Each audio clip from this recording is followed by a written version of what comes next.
saya kebetulan muslim ya, tapi terserah lah Anda terlepas dari agama Anda apa seperti itu ya. Ada salah satu komponen keilahian, komponen penciptaan di dalam Anda. Artinya Anda memiliki power of creation. Power itu apa ya istilahnya? Kalau dia bisa gaya, bukan tenaga. Power is not tenaga. Power is gaya. Ya, because kalau tenaga itu adalah energi. So jadi gaya penciptaan, Anda memiliki potensi penciptaan. Anda memiliki potensi penciptaan. Nah, di dalam manusia juga terdapat aspek keilahian. Untuk menggali keagungannya, proses penciptaan di alam semesta, manusia perlu mengenali dirinya seutuhnya. Sebenarnya di dunia ini semuanya logis. Magis itu adalah kalau saya bisa, saya ajarkan kepada Anda, tapi Anda nggak bisa. Artinya, that's magic. Artinya saya menjelaskan metodenya, tapi saya ajarkan kepada Anda, tapi Anda nggak bisa. Logis itu adalah ketika saya bisa, saya berikan metodenya seperti ini, dan Anda bisa. That's it. Artinya, dengan logis, kita bisa melakukan multiplikasi. Tidak masuk akal, akalnya siapa? Apa-apa yang tidak masuk akal buat kamu, belum tentu buat orang lain tidak masuk akal. Oke. Hukum kedua ya sekarang ya. Hukum kedua itu adalah hukum termodinamika. Yang dia bilang singkatnya kalau di Indonesia kan, energi tidak bisa berubah. Energi tidak bisa dimusnahkan, tidak bisa diciptakan, tapi dia bisa berubah bentuk. Itu hukum termodinamika yang kedua. Yuk, siapa namanya? Ajeng lahir tahun berapa? Tanggal berapa? Tahun 9. Berdasarkan hukum ini, energi pembentuk Ajeng itu sudah ada dari awal penciptaan bumi. Baru dicetak di pom, ya, diturun seperti itu. Itu tahun atau tanggal sekian. Artinya nggak ada artinya kalau umpamanya Anda lahir tiba-tiba ada penambahan energi gitu di bumi, tidak seperti itu hukumnya. Energi itu selalu tetap. Jadi dari tahun ke-0 Anda sudah ada sebenarnya. Artinya energi Anda itu sudah ada dari tahun penciptaan awal dari bumi ini. Banyak orang yang tidak memusatkan resource-nya di titik ini. According to this law, kalau Anda menempatkan seluruh resource Anda, waktu, tenaga, pikiran, apapun itu, dipusatkan ke present moment, ke masa kini, detik ini, di tempat ini, kreasi Anda unlimited, tidak terbatas. Di situ pentingnya konsentrasi. Remember, konsentrasi itu bukan untuk sekolah saja. In your daily life, itu penting sekali. Rata-rata orang menghabiskan waktunya, pikirannya, dan lain-lain. Katakan 80% di masa lalu, memikirkan tentang kesialannya di masa lalu, memikirkan tentang kedukaannya di masa lalu. Akibatnya apa yang terjadi?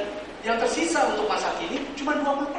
Di setiap poin ini, ingat ya, kurva itu dikompos dari apa? Dikompos dari titik. Di setiap titik ini memiliki besaran. Actually, titik ini adalah vektor. Kenapa? Because memiliki arah to the future.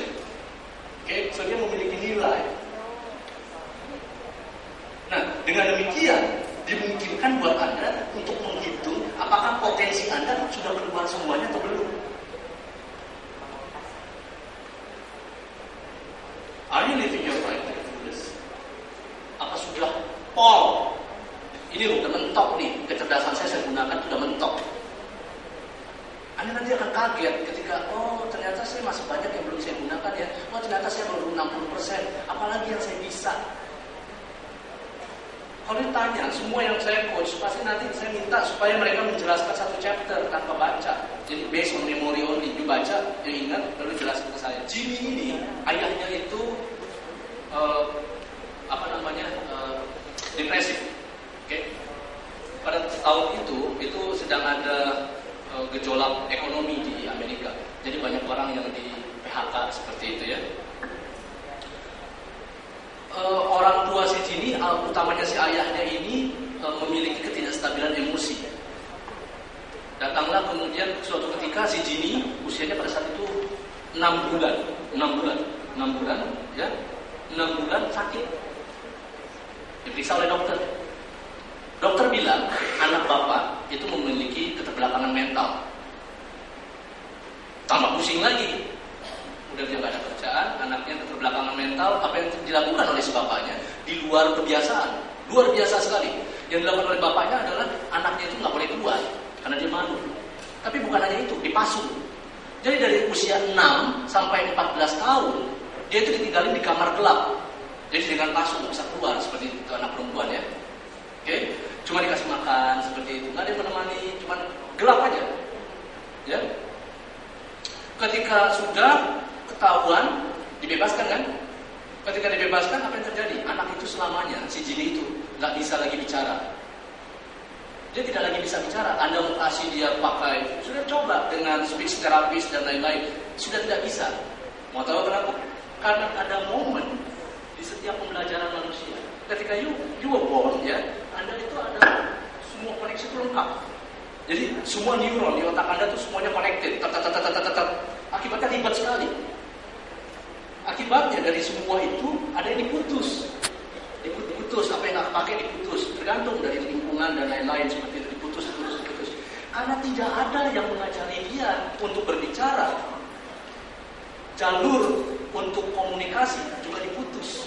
Akibatnya dia tidak bisa mengerti yang namanya bicara selamanya. Kenapa? Karena dia udah lewat usianya. Anda kan bisa tahu kan, bayi itu lahir, kemudian ada yang pada usia berapa dia biasanya bicara? Pada tahun berapa? Tahun kedua, tahun pertama seperti itu ya. Dia mulai belajar bicara. Ya. Itu ada momen-momennya. Setiap pembelajaran itu ada momennya. Dan tahun kesekian dia belajar apa? Tahun kesekian dia belajar apa? Seperti itu. Ketika dia sudah surface, sudah lewat dari itu, apa yang terjadi? Dia nggak bisa balik lagi. Selamanya tidak bisa angkat untuk tahu ini adalah bimbingan belajar. Saya dengar dari siswa gitu ya, kalau semester 2 dia nggak ikut bimbingan belajar, dia panik.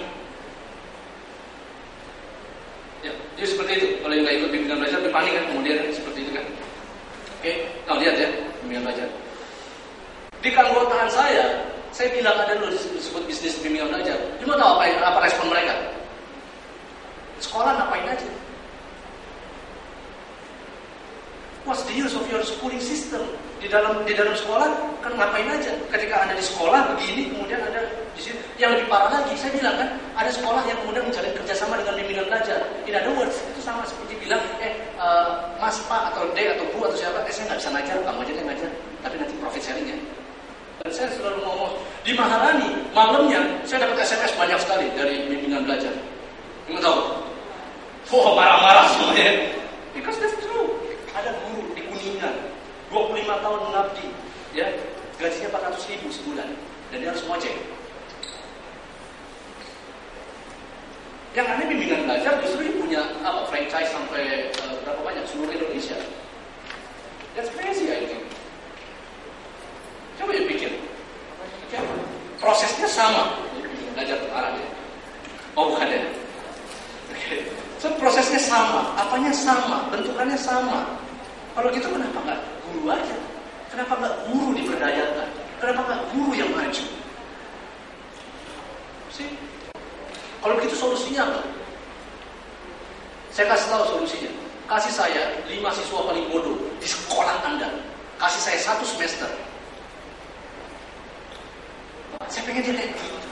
Saya pengen dia punya gas. Saya pengen dia punya courage. Saya pengen dia punya nyali. Saya pengen dia punya knowledge gitu. Ya, prosesnya begini. Anda masuk SD. Apa yang Anda kejar? Belajar kan? Simbol dari belajar, konsekuensi dari belajar adalah pemahaman. Walaupun Anda sendiri tidak tahu bagaimana cara mendefinisikan apa sih disebut dengan pemahaman, tapi yang Anda tahu adalah nilai. Nilai adalah simbol dari pemahaman. But remember, nilai tinggi tidak sama dengan paham. Dia harus tahu